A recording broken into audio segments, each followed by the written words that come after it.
Enough of this. Glad you can join us, and welcome to the P.G.M show. I thought I would do this a lot different than being on camera. This time it's in voiceover, as you can well hear. Thank you and welcome to the P.G.M show. I hope you are all well and doing well. Too many wells? Yes, it's a hole in the ground. But not in this story. Well, is there a well in the story? I think there is. Ha ha ha. Now, yes, let's continue another part of Uncharted from the games to the movie. Here with me, Peter Gordon McKinnon, on the P.G.M show.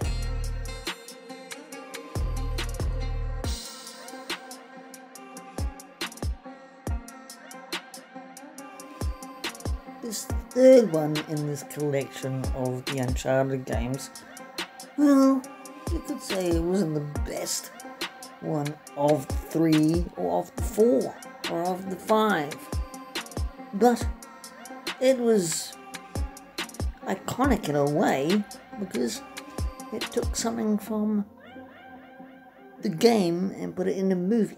And I'm speaking of the aerial acrobatics of Nathan when he fell out the back of a big Huey and onto a crate full of stuff. So, and then it was portrayed by Tom Holland's Nathan Drake to do the same. We'll get to that in another part. But this one was good because it lent itself to have another character named Cutter that was mentioned in A Thief's End, but wasn't in A Thief's End. But it introduced London, an English bad woman, and a bad henchman. But it lent it more to the story of Nathan Drake as a child growing up as an urchin on the streets, but knowledgeable in archaeology and history, and it gave us a character now that is synonymous, and it is Sully. His story, his backstory, and him knowing this bad woman, and really, it was really good in a way. We got a backstory to these characters of Nathan Drake and of Sully and how they began. And they began by hunting treasure. And really, history.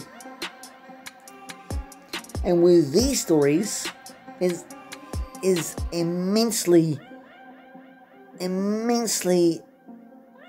delving into the history. The story begins really as Drake and Sully dressed up to the nines and walk into a pub where they meet Cutter, which they really don't know who it is because Cutter is really undercover. They're doing a trade, as you will, of Nathan Drake's ring that he wears. His synonymous ring that he wears. Signa Parva Magnum, you might call it. I probably pronounced that completely wrong, but it is just brilliant because it's telling his story deeply, getting into his lore and into Sully's lore of the character Naughty Dog has done brilliantly in this, because they're making these characters more three-dimensional, even four-dimensional characters, in a sense. And it just goes further on to be another world-breaking, excellent storyline. Great, not so much graphics at the moment. As I did say before, the graphics are the same throughout these stories. It's fun to play. It's not as mentally challenging as to some of the puzzles, let's say, but it is fun all the same. I mean, there's a horse chase. I just love that. He's it just ramps it up tenfold in the action-packed scenes, the fighting scenes. In every one of these Uncharted games, the story wrapped up once, twice, and 3 times. And what I mean by wrapped up, it got more action-packed. The storyline got thrashed out more as to Elena and Nate's story, and Sully and Nate's story. And the villains got a little bit more lackadaisical and not too inventive, for me anyway, from my opinion, being Catherine Marlowe.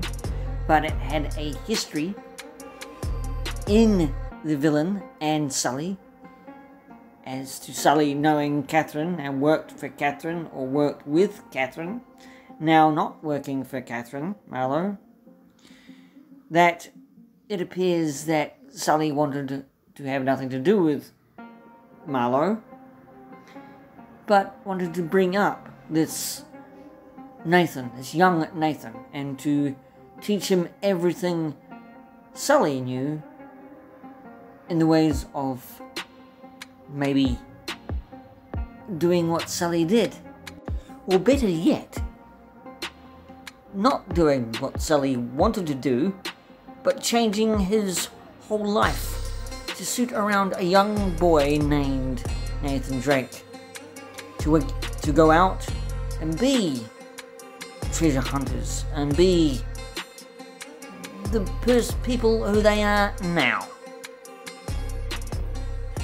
And that is so endearing to me, to have and to play these games, to have a storyline that invokes emotion, action, hilarity, depth of characters in all and each and every one of these games, and to go on.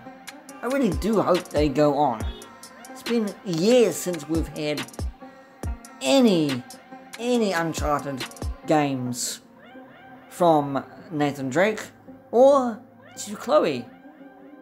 I really hope and pray Naughty Dog is finding a way that the fans can experience a new character, or a character that really deserves to have a game and a storyline continue. Anyway, on with the Uncharted 3. Drake's Deception. Well, it appears to me that Catherine Marlowe and the bad guy as their right-hand man have really gotten to the point of drugging Nathan, to the point of capturing him and luring him into one of the all-time sequences I like immensely of this big ship yard, scrapyard, funeral yard where ships go to die. Scrapyard, that's the one I was looking for. And he is getting out of it by fighting all these pirates, and it really does actually connect for me where pirates come into the 4th series. Anyway, that's what I saw and see. But in this, I love it. I love how it is controlled, to put it into my words, and how you get out of it, and how the gameplay is, and how exciting it is to have that and play that. Anyway, he gets out of it, Nathan gets out of it, and he gets on board a huge liner, and mind you, that explodes by this bad pirate who gets employed by Harlow to actually keep Sully. But Sully's not even there. It's just the trickery and the poison of this water that we find out down the line in this game that is poisoned, and it's got hallucinogenic chemicals in it that really plays with Nathan's mind, and it does. But he gets out of it, of course, and he's on the shore looking at a vulture, and he wants to eat him. He says, "Shoo, go away," and he stumbles into Elena's arms in the hotel, and that is where that they rekindle and reunite as a couple, because they've been estranged from each other. They're separated from each other when you see them. Still got their rings, which is important. In any case, they reunite, and they have one common goal: to save Sully, who is being captured by Catherine and her henchman, or right-hand man, or Hezzy. And in this case, that Elena and Drake go off next morning after Drake falls in Elena's arms and really confesses his apology.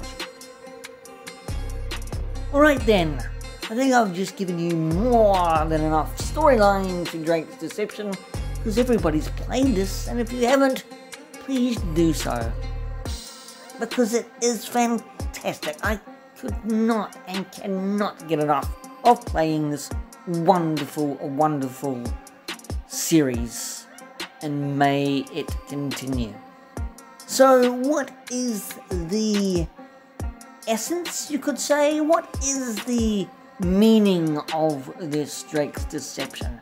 Well, one thing comes right out of it, and that means all of them come right out of it, and even this was even said when Sam came back and Drake just explained, well, yes, we did seek all these places of wonderment and really came out with absolutely nothing.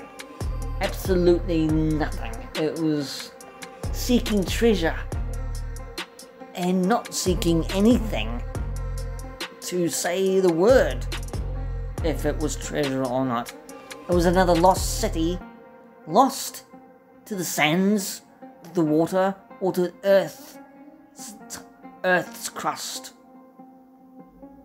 And really, it's the really essence of the whole storyline. There is also big essences of storyline in all of them, be it love, be it obsession, be it